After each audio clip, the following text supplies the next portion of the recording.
আমি আবার এসে গেছি আপনাদের কাছে যে রিগার্ডিং প্যারেন্টিং নিয়ে, আইডিয়াল প্যারেন্টিং নিয়ে আমি বলেছিলাম আমরা কি কি তিনটে গুরুত্বপূর্ণ ভুল করি।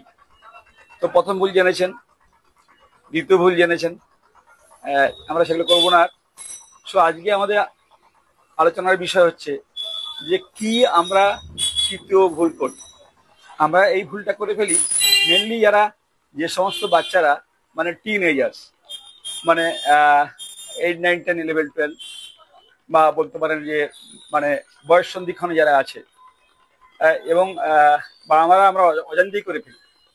দেখুন, ওরা আজকের দিনে কিন্তু অনেক প্রেশারে থাকে এবং মেইন প্রেশারগুলোর জন্য আমার কিন্তু অনেকটা দায়ী।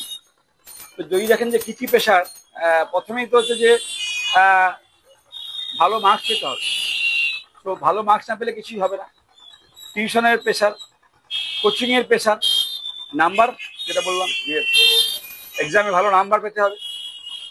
তাছাড়া তো অন্যান্য ওদের বন্ধু বান্ধব, আত্মীয় স্বজনের কাছে ওদের যে এক্সপেকটেশন মানে ওদের প্রতি, সেটা অনেকটা বেড়ে গিয়েছে। তার প্রেশার। নেক্সট হচ্ছে যে মানে যেটা বললাম যে কম্পিটিশান, আমরা অনেক সময় চাপিয়ে দিই কম্পিটিশানটা ওদের মধ্যে, তার প্রেশার।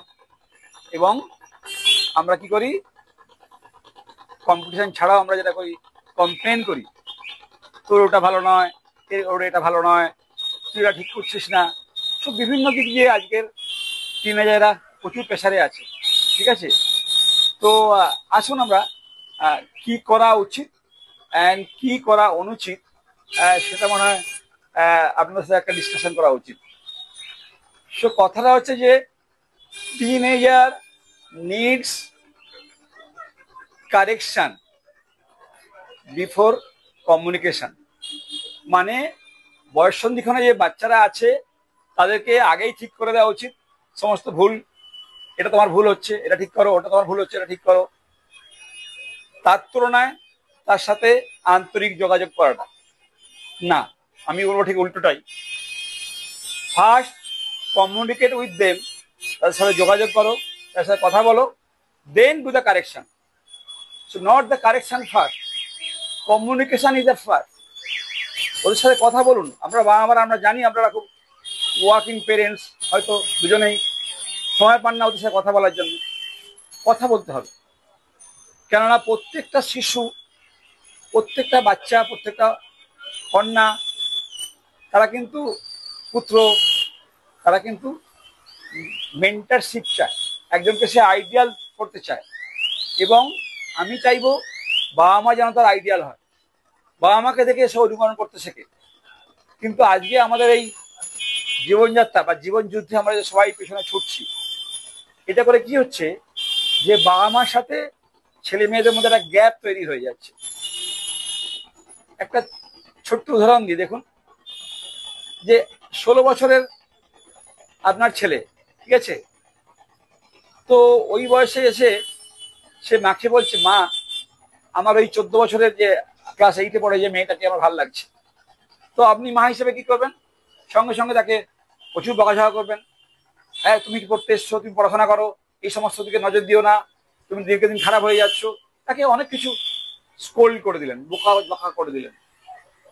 সে কিন্তু জাস্ট তার আপনার কাছে মতামত আনতে চেয়েছিল যে আপনি কি বলেন। ঠিক উল্টোটা একটা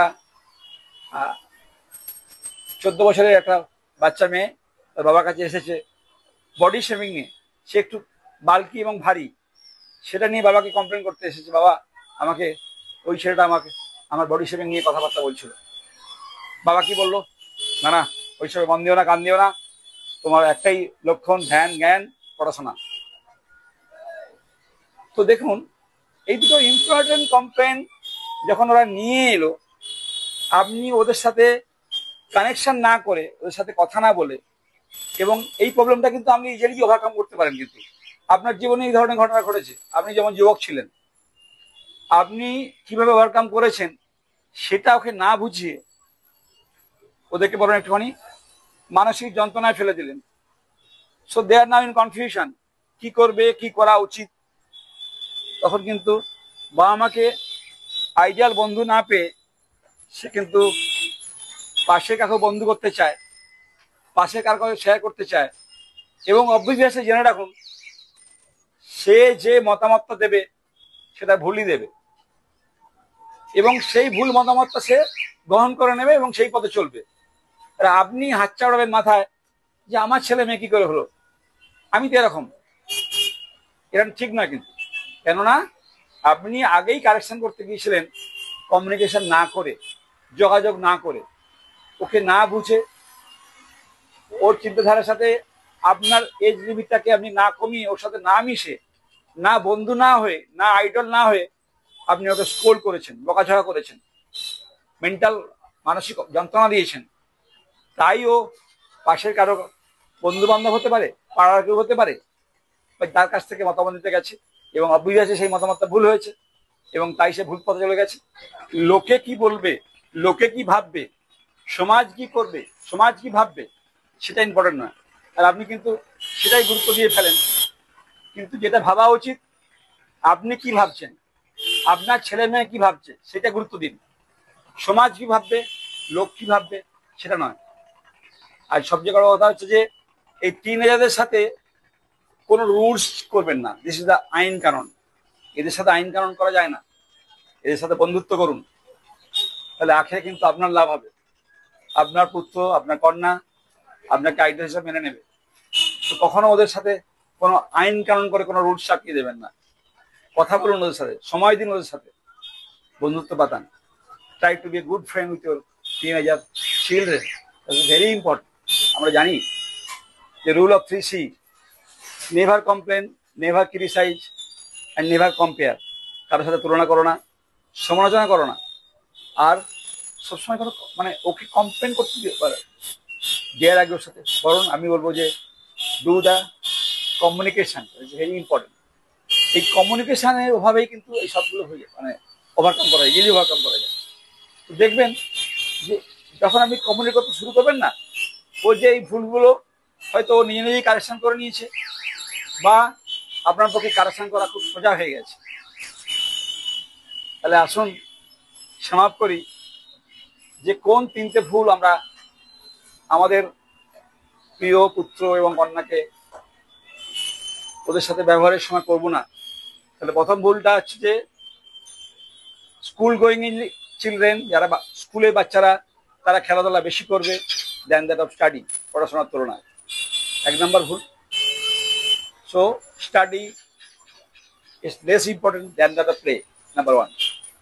নাম্বার 2 হচ্ছে যে আমরা উইকনেসের উপর বেশি গুরুত্ব দেবো না।